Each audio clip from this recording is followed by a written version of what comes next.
আপনারা কোথায় যাচ্ছেন? আমরা ভগবান শিবের বরযাত্রী।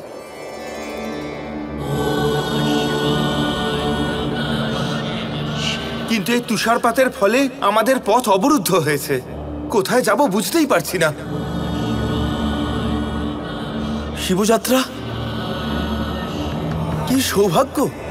আমরা সকলে শিবের ভক্ত।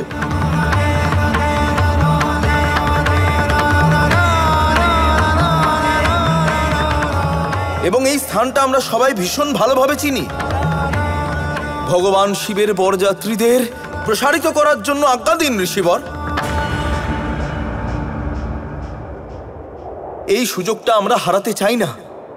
অবশ্যই অবশ্যই। কি সৌভাগ্যবান আমরা যে আমরা ভগবান শিবের বরযাত্রীদের মধ্যে সম্মিলিত হওয়ার সুযোগ পাচ্ছি। এর দ্বারা আমাদের সমস্ত পাপের প্রায়শ্চিত্ত হয়ে যাবে।